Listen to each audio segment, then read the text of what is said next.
This is the West Riding. Go up into its wild stretches of moor, seek out a town in one of its steep valleys, and you'll find a people with a life and ways of their own.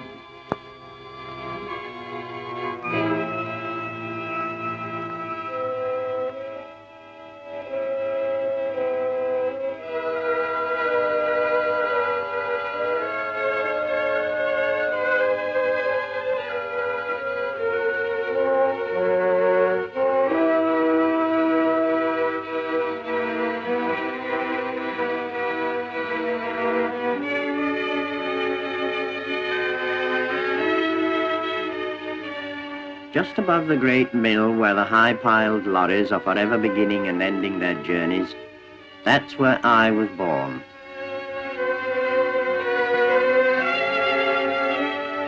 Wherever I stood, I could see the mill below me, with its smoke-blackened walls and roofs. Just across there was my home. We lived in a small stone house in the middle of a row, in the middle of streets all exactly the same.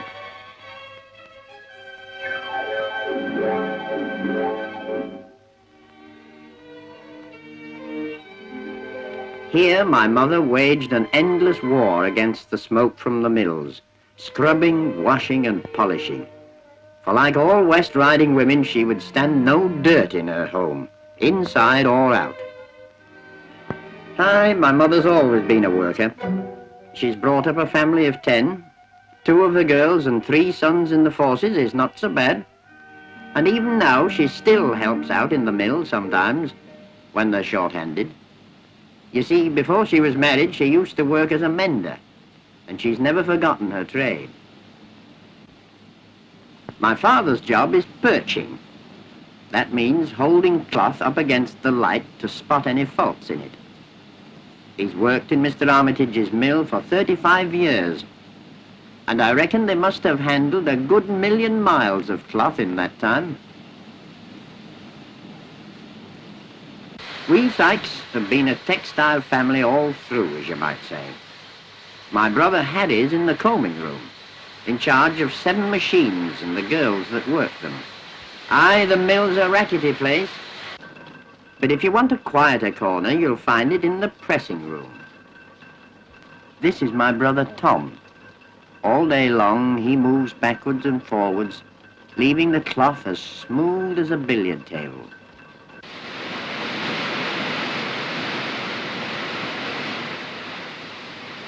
Back among the clatter of the looms, you'll find our Edna and our Annie. They say they get used to the noise and manage to talk by lip reading.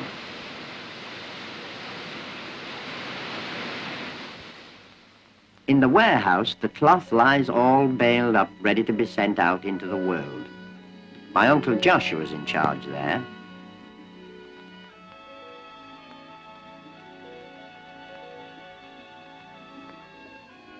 When I was a lad, that was the only part of the mill I could get inside. And to get inside the mill where everything important seemed to be going on and where everyone in the West Riding seemed to work, that was my greatest ambition.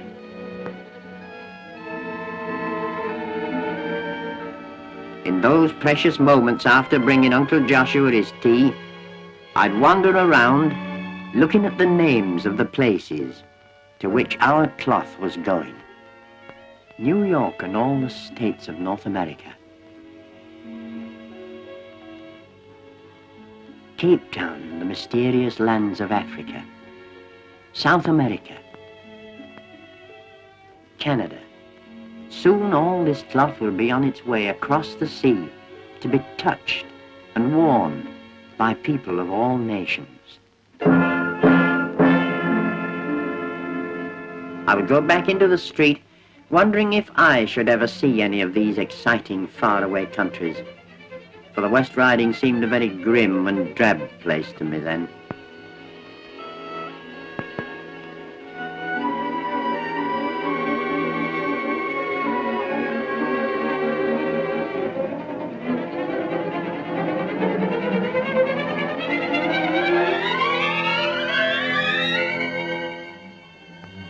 But now I've grown up, I've learnt differently. I've got a tandem. At least I have shares in the back seat. We're great cyclists in the West Riding, you know. Every weekend, wind, rain or snow, and it's generally one or t'other, we get on our bikes and leave the smoke of the towns behind. And when you're out with a club of 50 or 60 lads and girls, strung out over the moors with the wind whistling through your ears, you just can't help singing.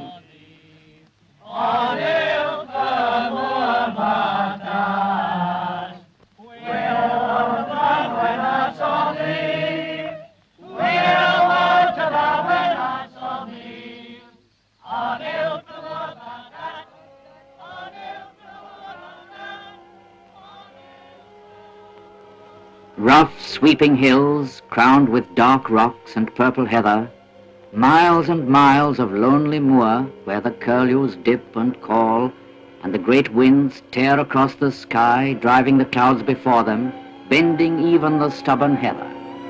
That's our country. The wild novels of the Bronte sisters were born in these moorlands. Wuthering Heights and Jane Eyre were written about these lonely houses and the brooding loneliness of the West Riding Hills.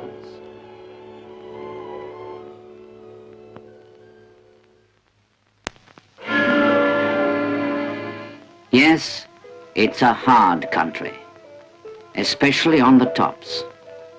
But follow the trickle of water which starts under a boulder. Follow it down from its remote moorland cradle, and it'll lead you through lovely valleys where every bend in the river reveals a village of old stone houses and men who work with their hands.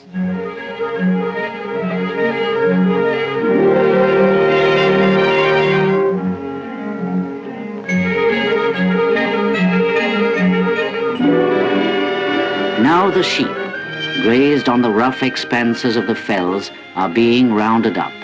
For the beginning of April is lambing time, and the dalesmen must move their flocks to the sheltered fields nearer the farms.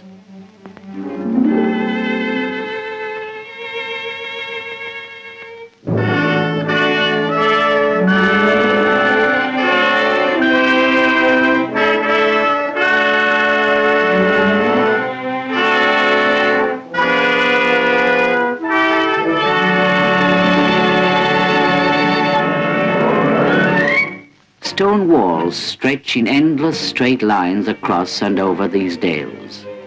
The people who first enclosed the moors are forgotten, but the walls are repaired each year with the same old skill. Dry stone walling is not easy. You learn to find the right shaped stone when you're a boy, and so the craft goes on.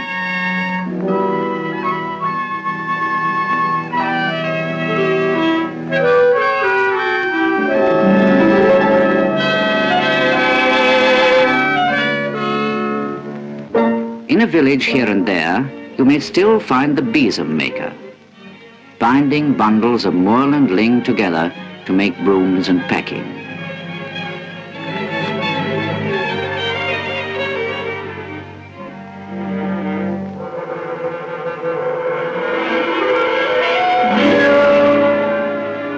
As village follows village and the river widens, the rough moors are forgotten in the quiet of gentle meadows.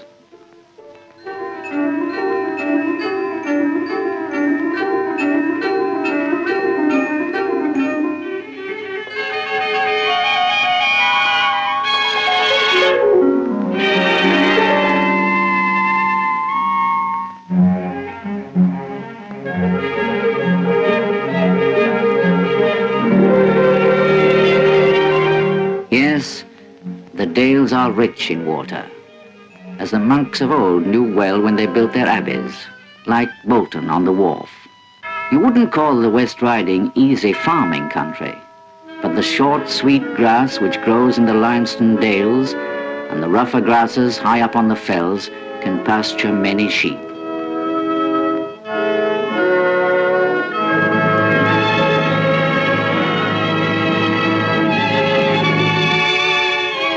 There were already 10,000 sheep in Yorkshire, and their wool was being shipped as far away as Italy when Skipton Castle was built 600 years ago. The Earl was rich with wool. He carved above his gate the word désormais, or as we might say in Yorkshire, we shall do it whatever the opposition. A motto still graved deep in the hearts of this stubborn and independent moorland people.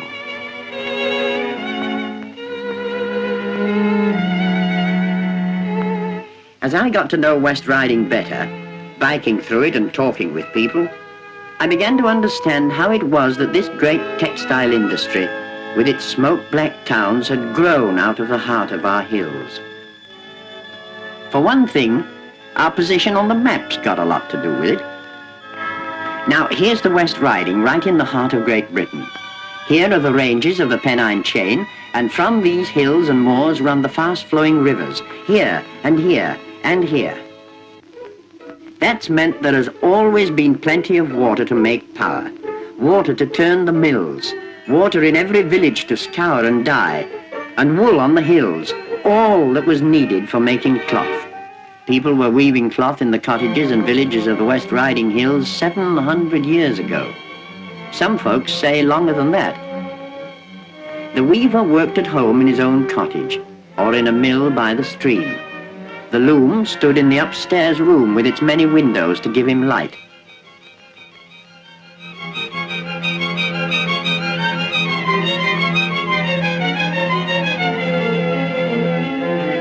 When his piece of cloth was woven, the weaver threw it over his donkey's back and set off with it down the rough pack-horse track and over the pack-horse bridge with its low parapets, so that the cloth would swing clear, and so to the market.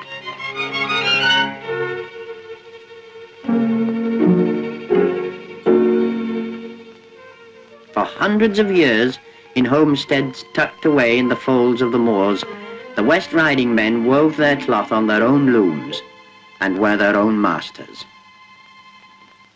Then the bouncing lid of a boiling kettle pointed a new power, steam. All over the West Riding, the new machines began to turn, and once again the raw materials were close at hand. Towns grew and spread and joined with each other. Towns born for one purpose, the making of cloth for the whole world.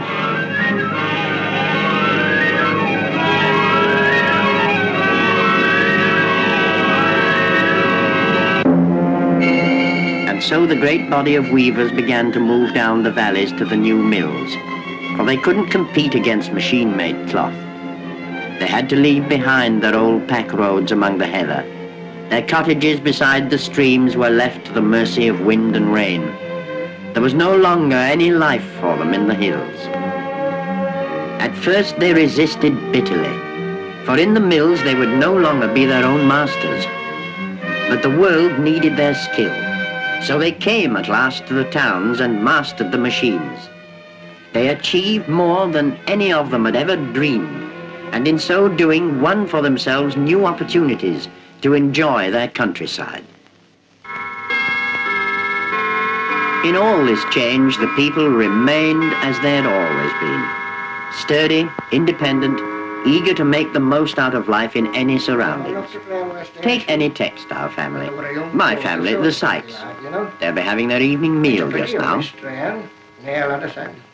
The prettiest wasted, I've known Miss Trail. I mean, I've never tried to catch it. What have you come to my station for, I said? Why, I said, just to fly me pigeons. Yes, my father's pet hobby is flying his pigeons. On a Saturday afternoon, he'll take them anything up to 30 miles away and set them off and watch them head for home. That's how you train racing pigeons, by taking them further and further away from the place where they were reared. Dad loves to watch them drop in from the sky after a long flight. Sometimes he races them from hundreds of miles away, sends them to places where he's never been. He's won quite a few pounds at that game, but I reckon he gets most of his pleasure from just having them around and caring for them. On Saturday afternoons, you'll find our Tom and Harry out following a different sport. Football's their game. They know all the players in the home team, and they judge every move in the game with the eyes of experts.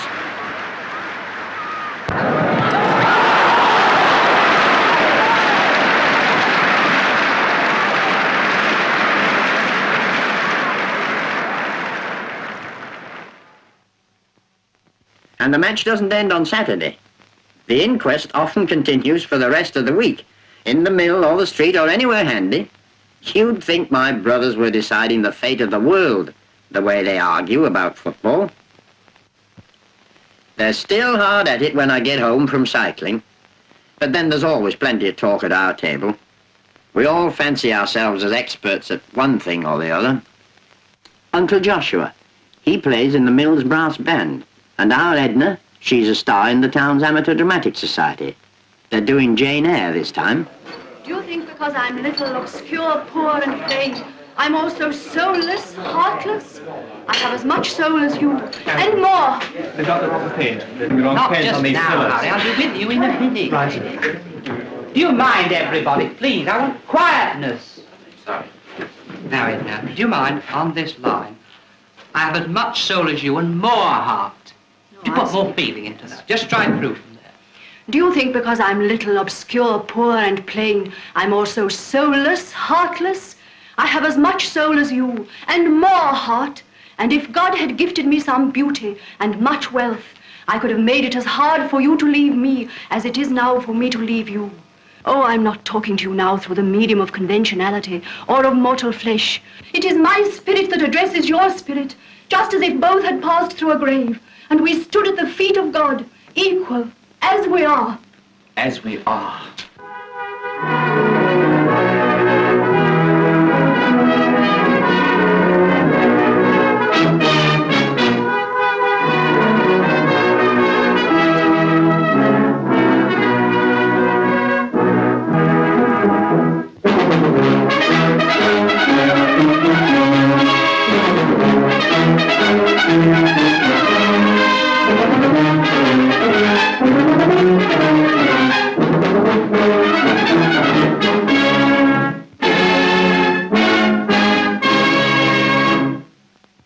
Yes, we've some tidy performers in our family, and I'd say we're pretty typical of the West Riding. We'd all rather stand up and do a thing ourselves than pay to watch others. Our Annie does a bit of singing in the chapel choir, but once a year we all let ourselves go in Handel's Messiah. It's us through and through. It's music we understand.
These are the West Riding folk.